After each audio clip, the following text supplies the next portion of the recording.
जय महाकाल। जुड़िए हमारे चैनल से, कीजिए सब्सक्राइब और पाइए संपूर्ण साधना की जानकारी बेल आइकन पर क्लिक करके लेटेस्ट साधनाओं के विषय में। जय महाकाल साधना ज्ञान चैनल में आप सभी का एक बार फिर से स्वागत है। आज का टॉपिक ऐसा है जो सुनने के बाद आप खुद सोचेंगे कि ये सवाल मेरे भी दिमाग में आया था, बट किसी ने नहीं पूछा, उसी ने पर्सनल में पूछा है, तो इसके लिए मैंने वीडियो बना रहा हूँ।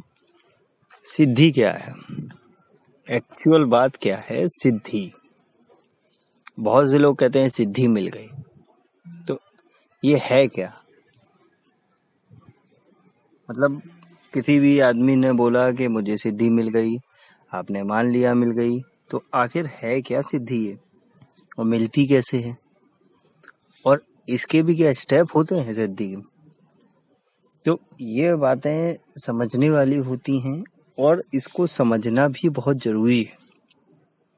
फर्स्ट, जैसे कि for example Apsara Siddhi, example दे रहा हूँ, समझिए। अप्सरा सिद्धि, आप सोचते हैं कि मैंने साधना की और सफल नहीं हुई, तो क्या ये हकीकत है या ये सही बात है? इसमें दो कारण हो सकते हैं, या तो ये सही है या ये गलत है। अब इसमें आपको एक सकारात्मक थॉट भी आपके माइंड में आता है, एक नकारात्मक। सकारात्मक थॉट क्या है कि मेरी साधना सफल हो गई। नकारात्मक थॉट क्या है कि सामने वाले की विधि बेकार थी और मैंने जो किया वो मुझसे कोई गलती हो गई, इसलिए सफल नहीं हुई। अब इसका रीजन क्या है, आखिर ये एक्चुअल में है सिस्टम क्या है, तो पहले समझते हैं। एग्जाम्पल के लिए मैं जैसे कि मान लीजिए रति प्रिय यक्षिणी साधना के लिए लेता हूँ, ठीक है। यक्षिणी साधना में आपको कैसे पता लगेगा सिद्धि मिल गई, या अप्सरा साधना में कैसे पता लगेगा, किसी भी साधना में पता कैसे लगेगा सिद्धि मिली है या नहीं मिली, या सिद्धि होती क्या है, ये चीज क्या है सिद्धि? तो पहले इसके फर्स्ट स्टेप पे चलते हैं। पहले साधना, साधना का पॉइंट ऑफ व्यू क्या है? किसी भी चीज को कंट्रोल करना, दैट्स कॉल्ड साधना। तो फर्स्ट स्टेप इस साधना में जो आता है, अपने आप को कंट्रोल करना। जब आप अपने आप को नहीं कंट्रोल कर पाएंगे तो सामने वाली चीज को कभी कंट्रोल कर ही नहीं सकते। फॉर एग्जाम्पल छोटा सा समझिए, आपको गुस्सा आ रही है ना, और सामने वाला आपको गुस्सा दिला रहा है, और अगर आप अपने आप को कंट्रोल नहीं करेंगे तो सामने वाले से तो लड़ाई होनी है ना, कि नहीं होनी? तो दैट्स रीजन इज कि पहला स्टेप है साधना, खुद को कंट्रोल करना। जब खुद को कंट्रोल कर लिया तब आप आते हैं दूसरे को कंट्रोल करने के लिए। अब दूसरे को कंट्रोल करने के लिए आपको उसके पॉइंट पता होने चाहिए कि वो किस लेवल पे कंट्रोल हो सकता है। उसकी जो देखिए शक्ति जो है वो आपकी एनर्जी फॉर्म में है, तो कौन सी एनर्जी है और किस फॉर्म में कंट्रोल करनी है, इसको भी तो जानना जरूरी है आपको। तो पहली स्टेप हम वही जानते हैं कि ये कौन सी एनर्जी है और किस फॉर्म में है और कैसे कंट्रोल होगी। जैसे कि सिंपल समझ लीजिए रति, तो एक्चुअल में ये काम की देवी है, ठीक है, बट कंट्रोल ये कैसे होंगी? आप अपने काम को कंट्रोल करोगे तब ये कंट्रोल होंगी। क्यों होंगी? अब इस पे भी रीजन आ जाता है, क्योंकि वो, अब आप ये सोचेंगे वो काम की देवी हैं तो काम पे कंट्रोल करोगे तो कैसे हो जाएंगी, उन्हें तो काम ही पसंद है। हाँ, सामने वाले को काम पसंद है, बट अगर आप उसको डिस्ट्रॉय ही कर देंगे तो सामने वाले सोचेगा आप में दम ही नहीं, आप अपने आप को कंट्रोल नहीं कर पाए तो हमारी शक्तियों को क्या कंट्रोल करेंगे। तो ये रीजन हो गया। अब आपको समझ में आने लगा होगा धीरे धीरे कि क्या स्टेप आ रहे हैं, ठीक है। तो पहली बात तो सामने वाले की पॉइंटों को समझना कि एक्चुअल वो चाहता क्या है। तो जो चीज चाहता है उस चीज को आपको कंट्रोल करना पड़ेगा पहले। जब कंट्रोल कर लेंगे उसको आप, तो सामने वाला आपको शक्तियां देगा, उस शक्ति को फिर आप उस चीज पे यूज कर सकते हैं दूसरे के लिए। ठीक है, ये स्टेप क्लियर हो गया। अब इसमें आता है कि जैसे मान लीजिए आपने 21 दिन मंत्र जाप किया, तो क्या हुआ, सिद्धि मिली या नहीं मिली? पहली बात, अगर आप अपने आप को कंट्रोल नहीं करेंगे तो सिद्धि नहीं मिलेगी। लौट फिर के बात वहीं आएगी कि सिद्धि होती क्या है, वो भी मैं समझाऊंगा। आपने अपने आप को कंट्रोल किया तो सेकंड थिंग होता है कि आपकी मंत्रों की पावर वहां तक पहुंच रही है जहां तक आपको पहुंचाना है या नहीं।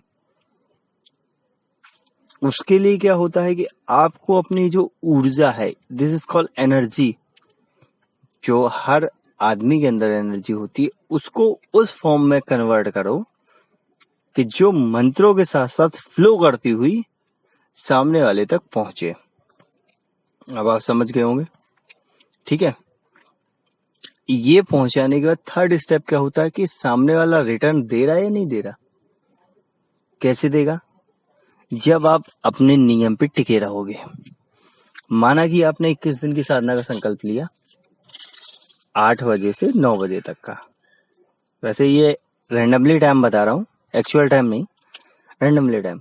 और आपने मान लो 11 माला का संकल्प लिया, आपने वो 11 माला मन से करी, ठीक है। जब उसे आप मन से करेंगे तभी आगे कुछ हो सकता है। घिसते चले गए बस 10 मिनट में माला करके बैठ गए, कुछ नहीं होगा। उस माला को जब आप करेंगे तो पूरे मन से, पूरा एक्चुअल फोकस मंत्रों पे होना चाहिए, ना कि सामने वाले पे। जैसे मान लीजिए आपने ओम का मंत्र जाप किया, तो आपको ओम को, अपने मंत्रों को अपने हृदय में या अपने शरीर में स्थापित करना है, तभी तो वो एनर्जी फॉर्म में कन्वर्ट होके ऊपर जाएगा आपकी एनर्जी से मिलके। नहीं समझे? जैसे समझाता हूं आपको, जब ओम बोलना है तो ऐसे बोलना है, ओ,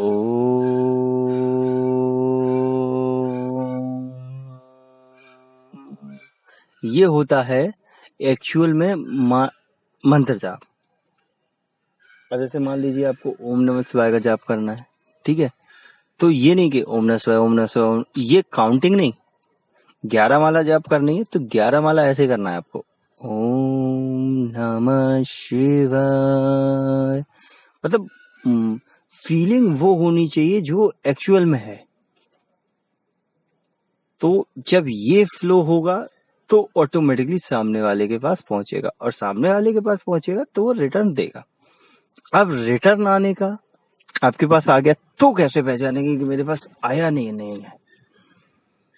इसके लिए आपको कुछ ज्यादा स्टेप नहीं करने, बहुत ही छोटे छोटे स्टेप होते हैं। जैसे मान लीजिए जब आप साधना कर रहे हैं, आपको अनुभव नहीं हो रहे, बाहरी अनुभव नहीं हो रहे, लेकिन जब आप ध्यान पे बैठ रहे हैं, सामने वाले के चित्र को लेके ध्यान कर रहे हैं, मंत्रों को, तब आपके शरीर में हलचल हो रही है, ऐसा लग रहा है आप हिले जा रहे हैं, गिरे जा रहे हैं, तो ये एक तरीके का अनुभव है। अब धीरे धीरे उस ऊर्जा को आप कंट्रोल कर ले रहे हैं तो अनुभव नहीं होंगे, पर आपको ऐसा लगेगा, आंख बंद कर रहे हैं तो मन शांत है, पर आपको ऐसी ऐसी चीजें दिखने लगेंगी अपने अंदर कि जो आपने कभी ना देखी होंगी। जैसे नहीं, हम लोग सोचते हैं कि जो दिन भर देखते हैं वही सपना होता है, ऐसा नहीं। जब ध्यान में बैठेंगे तो अलग अलग चीजें दिखती हैं, पता नहीं आप कहाँ हैं, क्या कर रहे हैं, कहीं बैठे हैं, क्या है, वो एक तरीके के अनुभव ही होते हैं। इसमें एक और अनुभव की फीलिंग होती है, जैसे कि मान लीजिए आपका कोई काम नहीं बन रहा था और ऑटोमेटिकली बन गया, या आपके पैसे कोई नहीं दे रहा था, अपने आप देने लगा, या कुछ भी ऐसी जो चीज है जो नहीं हो रही थी वो होने लगी, तो ये भी एक तरीके का अनुभव होता है। ये हो गया। अब इसका मतलब है वो रिटर्न दे रहा है। अब इस, जैसे मान लीजिए, अब इसका उपयोग कैसे करना है, कि ये मैं लास्ट में बताऊंगा उपयोग कैसे करना है। पहले ये समझ लीजिए कि इसमें फिर आगे क्या होता है। अब किसी की पावर ज्यादा हाई है तो वो उस रिटर्न को जल्दी कैच करके अपने अंदर संभालेगा, तो वो सामने वाला और हाई एनर्जी भेजेगा रिटर्न के, कि ये लो, तुम इसके कैपेबल नहीं है, तुम और हैवी लो।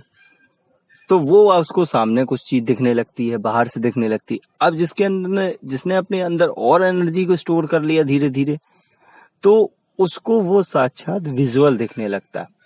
जिसे बोलते हैं कि प्रत्यक्षीकरण। वो होती है 3 तरीके की। 3rd स्टेप होती है सिद्धि प्रत्यक्षीकरण की। प्रत्यक्षीकरण में आप क्या करते हैं, सामने वाले का आह्वान करते हैं और जो भी काम होता है बोल देते हैं। बट इन दोनों सिद्धियों में क्या होता है कि जैसे ही आपको जैसे पता लगा कि मान लीजिए आपने 21 दिन की और आपको नहीं समझ में आ रहा, तो आप 22वें दिन नहीं करेंगे, 2-4 दिन रुक के आपको कोई भी करना है तो जैसे ही आप नॉर्मल पूजा कर रहे थे वैसी ही पूजा का सामग्री लगाएंगे और उसकी जितनी माला कर रहे थे उतनी माला करेंगे और 1 माला का हवन करेंगे। समझ गए? 1 माला का हवन करेंगे। 1 माला मतलब 108 बार उस मंत्र को पढ़ेंगे और स्वाहा बोल के हवन करते रहेंगे। जब हो जाएगा फिर देवी से प्रार्थना करेंगे। अगर वो काम हो रहा है आपका तो समझ लीजिए आपको सिद्धि अप्रत्यक्ष मिल गई। मेरे हिसाब से अब इसमें कोई भी पॉइंट ऑफ व्यू आपको नहीं रह गया होगा कि सिद्धि कितनी होती है, किस टाइप की होती है, कैसे इसका इस्तेमाल किया जाता है और कैसे पता करेंगे आपको सिद्धि मिली या नहीं।